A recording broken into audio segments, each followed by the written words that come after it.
Good wishes to all of you. Today, our point of discussion is a poem, Asleep in the Valley. It is a sonnet. Probably you have read some sonnets in your previous classes. I will discuss about sonnet in details later on. Now, this sonnet is written by Jean-Nicolas Arthur Rimbaud. Arthur Rimbaud was a French poet. He was popularly known as marvelous boy of French poet because he started writing poems in his teens, and this sonnet was probably composed when he was only 16 years of age. Rimbaud was born in France in the year 1854. Now, I just tell you about the background of the poem. It was 1870. There was a war, Franco-Prussian war.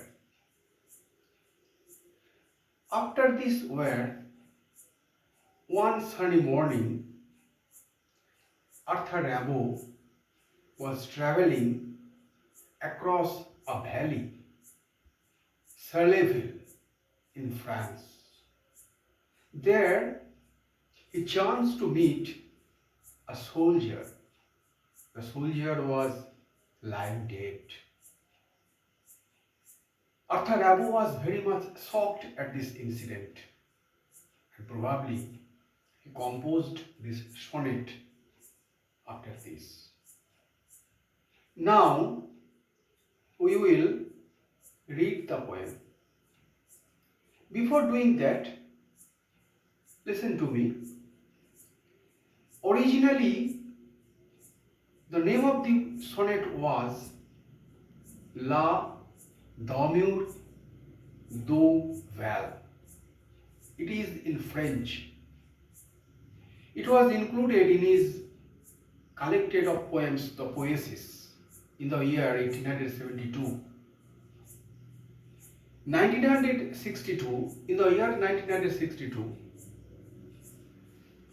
an Englishman translated it and gave the new name Asleep in the Valley. Oliver Bernard translated it into English.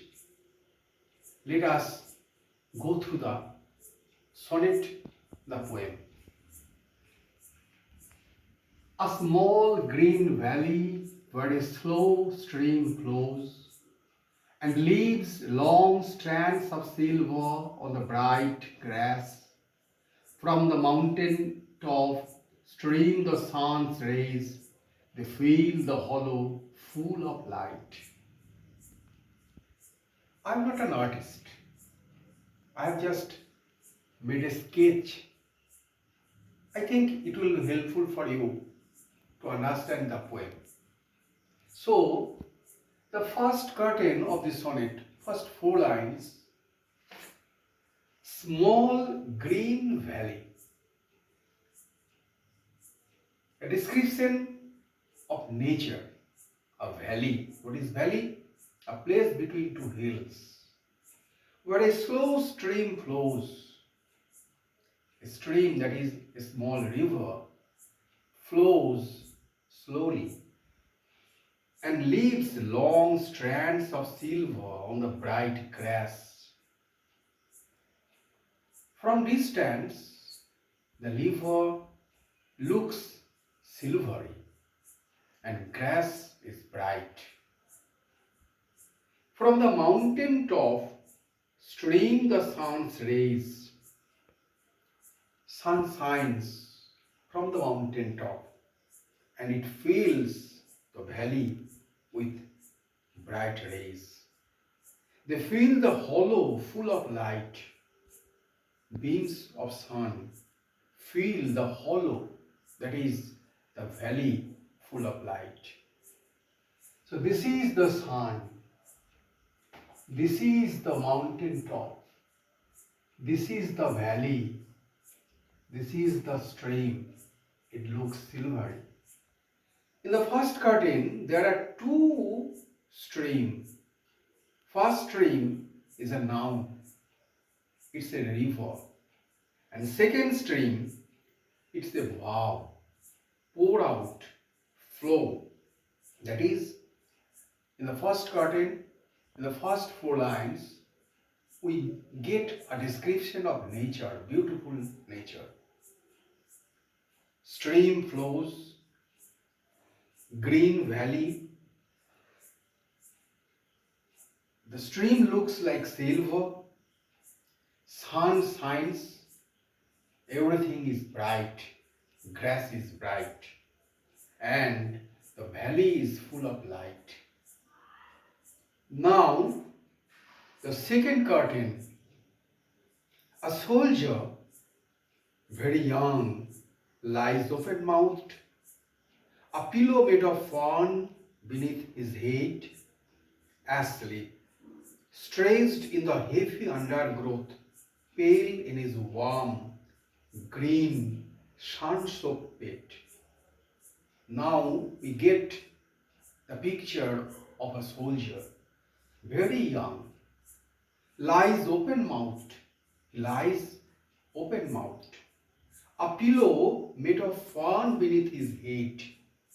This is just like a pillow.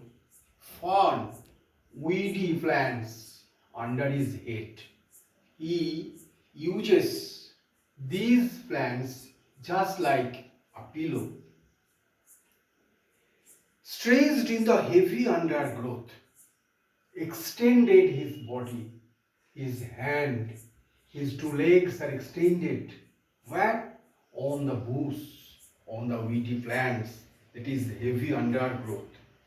Pale in his warm, green, sun-soaked bed. And he looks pale, that is, he looks colorless in his warm, green, sun-soaked bed. The bed, it is just a bed. Here, Arthur Rimbaud describes it, the ground just as a bed. It is green, it is warm. Why?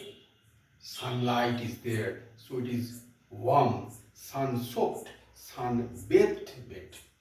So, in the octave, first 8 lines, we get a picture of the valley and the soldier lying on it. Now, the sestet, first 3 lines, his feet among the flowers, he sleeps. From distance, Arthur thinks that the soldier is sleeping. His feet among the flowers, his feet are among the flowers. There are some flowers. The bushes, weedy plants are there. There are some flowers. He sleeps. He sleeps. It seems that he is sleeping. His smile is like an infant's.